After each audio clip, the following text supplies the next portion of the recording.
And I think people are building wrong. Everything we're sharing today is talking about intimacy and connection with somebody. And I don't have time to go into all the details of it, but these are 4 levels of intimacy and how we connect with other people. And it matters how you build. There's physical intimacy, social intimacy, intellectual intimacy, and spiritual intimacy. Physical is the smallest box. It's the smallest box because it has the most boundaries. And it's the smallest box because it's the most limited. How many know there's only so much intimacy you can have in physical intimacy? There's only so long you can go in physical intimacy. This is important to the relationship, but you can't build on this.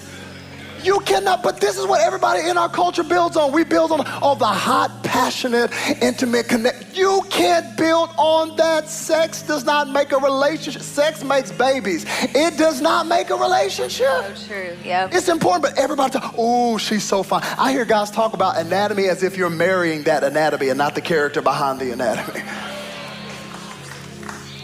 This is important, but it is not the whole relationship. But so many people, oh, they're fine. Ooh, I'm gonna build on the, oh yeah, we just had hot, passionate sex and we're connecting. This is what I've been saying the whole series. God created this, He designed it. Yes. He designed a context for it. It's not just toilet water. He actually has a place prepared for you, but people keep running to the toilet water just because they're thirsty. And God says, no, I have it, I love it. It's not gross, it's beautiful, but I created a context for it. So many people love to build on the physical intimacy, and then on top of that they're like, oh, we're passionate and we had great connection in the bedroom, so now let's go to social intimacy. And social intimacy is great, but how many know it is limited to, there's only so many trips you can go on, there's only so many events you can go to, horseback riding, shooting archers and arrows, all of that good stuff is fine, but that's limited. Yeah. And you can't build on that Yeah. because there's only so many places you can go and so many things you can do. Yeah.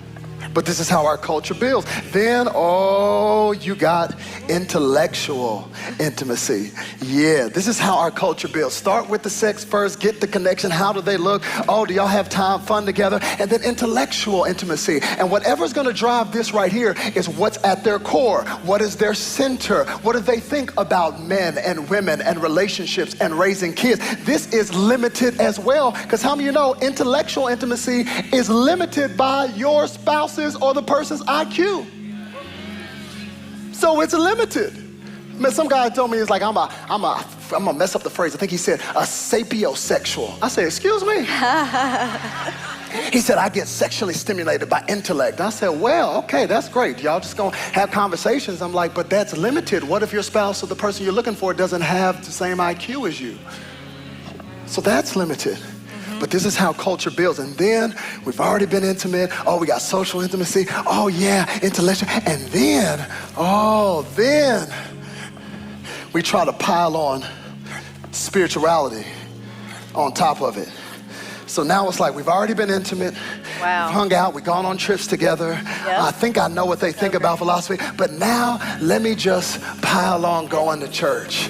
And that's what we see all the time. Couples that have it in the wrong order, and now that everything's falling apart, now you want to say we ought to seek God. Now you want to come to the church, but this isn't the way God wanted you to build it. See, this is the biggest box, but how many of you know this box really shouldn't have a size? Because when you want to talk about connecting in the Spirit, God is limitless. Deep cries out to deep. Every single day in all of eternity, we will spend our whole lives getting to know who this God is, but yet we throw this on top, and many people actually don't want God, they just want to fix the relationship. Jesus, yeah. So they said, let's go to the series since they're talking about relationships. And now you're trying to throw spirituality, but you started building on the wrong order. You started building the wrong way. So watch this. When life happens, when storms come, all of a sudden let go. This is what happens. And this is what's happening in the culture right now. People have built the wrong way, but this is what God wants to do in this nation and in your life. He wants people that will start by saying, God, I'm going to pursue you. Come on, give me two people that say I'm gonna passionately pursue God and watch Him start doing something powerful starts right here. God, I'm gonna pursue you. And then after that, once that's established, then once I know that this person is in love with Jesus and they're pursuing him, then I can start going for the intellectual. Because how many know when God starts changing your spirit, he'll start changing your mind. Your spirit will affect how you think about money, how you think about kids. He'll start transforming your mind. And then after that, then it gets social and you bring them to church and you start hanging out. But you got a strong foundation. And once you go from social, then you get married. And in the context of a marriage, that thing that is so intimate, that is like glue, that is not just two bodies coming together, but should only be the physical representation of every other place of intimacy. Then you put that on top. Watch this. Will this marriage, babe, come stand here with me. Will this marriage still be tested? You better believe it. Will this marriage still go through storms? You better. But will this marriage still have temptations and financial hardships? Yes. But the difference is you got a strong foundation.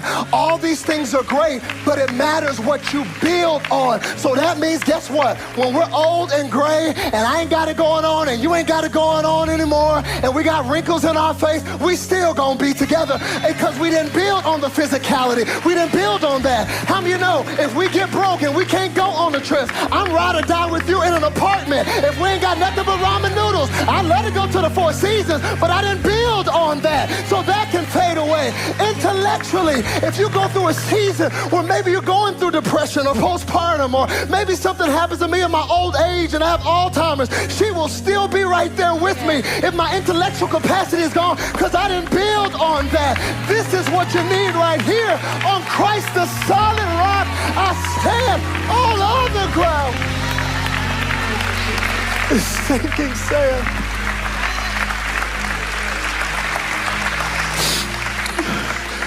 If you build on a strong foundation, you build it to last. And I know some of you, maybe you said, Pastor Robert, Pastor Taylor, I already messed up. I got so much baggage. And here's the beauty of God. He's able to restore. He can give you a new heart. Does it mean you're going to have to work? Absolutely. But I'm telling you, if you would start with the spiritual, just say, God, I'm going to start seeking you. I'm going to start coming to church and getting plugged in the word and start growing. And if you would just build it together, help me, babe. If you would just start with the right foundation. God said, I can restore the things that the enemy's tried to take away.